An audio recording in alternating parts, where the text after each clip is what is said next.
सहरसा में इस टाइम मौजूद है। लगातार प्रशांत किशोर जी तैयारी कर रहे हैं और इस बार लग रहा है विधानसभा में कई सारे विधानसभा जो है स्वीप कर जाएंगे। आज की क्या तैयारी है सोहन झा जी?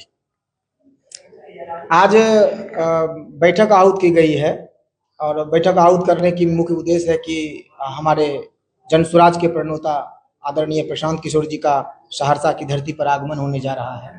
13 तारीख को सौर बाजार की धरती पर आगमन होने जा रहा है और उसको लेकर के संगठन के सभी जिला से लेकर के पंचायत स्तर के कार्यकर्ताओं में काफी उत्साह है और सभी अधिक से अधिक संख्या बल में प्रशांत किशोर जी को सुनना चाहते हैं। और सहरसा जिला के जो आम जनमानस है उनको बहुत लालसा है, बहुत दिलचस्पी है जन स्वराज पार्टी से, और खासकर प्रशांत किशोर जी को देखने के लिए उन लोगों में काफी उत्साह है और उत्साहित है पूरा जिला। हमें लगता है कि उस दिन ऐतिहासिक जनसभा होगा प्रशांत किशोर जी का। शायद बिहार में जो उनका जनसभा देखा जा रहा है उससे भी कहीं बढ़ चढ़कर यहाँ पे देखा जाएगा। प्रशांत किशोर जी लगातार 5 मुद्दे पे बात करते हैं, क्या क्या है 5 मुद्दे? देखिए, प्रशांत किशोर जी का सबसे बड़ा मुद्दा है पलायन। आज बिहार में कई सरकारें आई, कई सरकारें गई, 20 साल से नीतीश कुमार जी राज कर रहे हैं, लेकिन बिहार मजदूरों का फैक्ट्री कहलाने लगा है। यहाँ बिहार के किसी भी गांव में युवा मौजूद नहीं है, सिर्फ महिलाएं हैं। सभी युवा 8, 10, 12 हजार के लिए अन्य राज्य में भटक रहा है। तो सबसे प्रथम और बड़ा मुद्दा है पलायन को रोकना। उनका दूसरा मुद्दा है कि बिहार को शिक्षित राज्य बनाना, क्योंकि प्रशांत किशोर जी कहते हैं कि बिहार का जब हर बच्चा शिक्षित हो जाएगा तो निश्चित रूप से गरीबी मिट जाएगी। प्राइवेट स्कूल की तरह उसको देंगे, फीस हम भरेंगे। जी, उनका कहना है कि जो गरीब का बच्चा है, मान लीजिए जैसे हमारी जन स्वराज की सरकार बन जाती है, इस बार सरकार बनते ही कोई जादू की छड़ी तो है नहीं कि सारा सिस्टम 24 घंटा में ठीक हो जाएगा।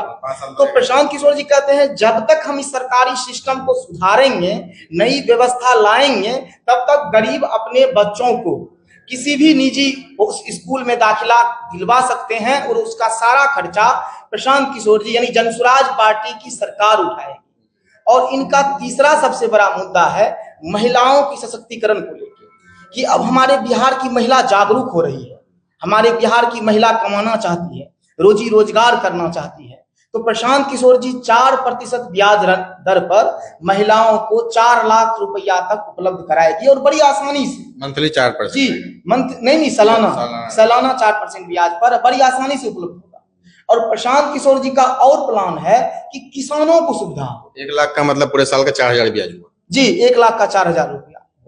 और प्रशांत किशोर जी का प्लान है कि देखिए, किसान के बिना हम कितना भी कमा ले, अगर किसान उपजाए नहीं तो हम भूखे मर जाएंगे।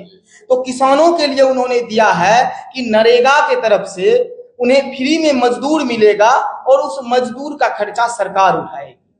तो प्रशांत किशोर जी का जो ये विजन है वो है पलायन मुक्त बिहार बनाना, शिक्षित बिहार बनाना, रोजगार युक्त बिहार बनाना।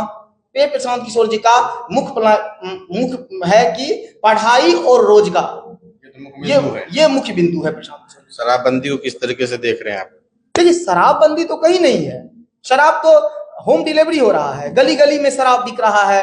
चोर उचक्के टाइप के जो लोग हैं वो शराब बंदी के नाम पर पैसा कमा रहे हैं, नकली शराब। जी, और वो भी नकली शराब पी के लोग मर रहा है। प्रशासनिक व्यवस्था जो हमारी है वो शराब को लेकर के ध्वस्त हो गई है। प्रशासन को एक शराब माफियाओं से संगत रहना, प्रशासन को दिन रात शराब पकड़ना, शराब में से पैसा कमाना। जहाँ मर्डर होता है वहाँ 1 घंटा लगता है जाने में, जहाँ दारू मिलता है 5 मिनट में पहुंच जाता है। कारण है ना, कारण है कि व्यवस्था भ्रष्ट हो चुका है, भ्रष्टाचार चरम पर है। यहाँ बिहार में क्या है, बिहार में सबसे बड़ी समस्या अभी हो गई है अफसरशाही। अफसरशाही एक जहर बन रहा है जो धीरे धीरे पूरे बिहार को निगलता जा रहा है। यहाँ क्या है, छोटा से छोटा काम हो, बड़ा से बड़ा काम हो, जितने भी सरकारी दफ्तर हैं उस सभी सरकारी दफ्तर में बिना घूस का कोई काम नहीं। दाखिल खारिज में भी 20,000 दाखिल खारिज हो, आवासीय बनाना हो, चाहे लोगों को इंदिरा आवास लेना हो, मतलब हर तरफ सिर्फ और सिर्फ भ्रष्टाचार है। हर टेबल पर दलाल बैठा है, चाहे सरकारी अस्पताल की व्यवस्था हो, चाहे शिक्षा की व्यवस्था हो, चाहे ब्लॉक की व्यवस्था हो, चाहे अनुमंडल की व्यवस्था हो, पूरा का पूरा सिस्टम भ्रष्ट हो चुका है। सोहन झा, हम अभी जन स्वराज पार्टी के प्रमंडलीय युवा प्रभारी हैं। सहरसा, सुपौल, मधेपुरा और खगड़िया के युवा प्रभारी। इस बार आप लोग जात पात से उठकर एक ऐसी पार्टी को जिताइए जो आपके बच्चे का भविष्य बना सके। जिला सहरसा से रंजन जायसवाल की रिपोर्ट।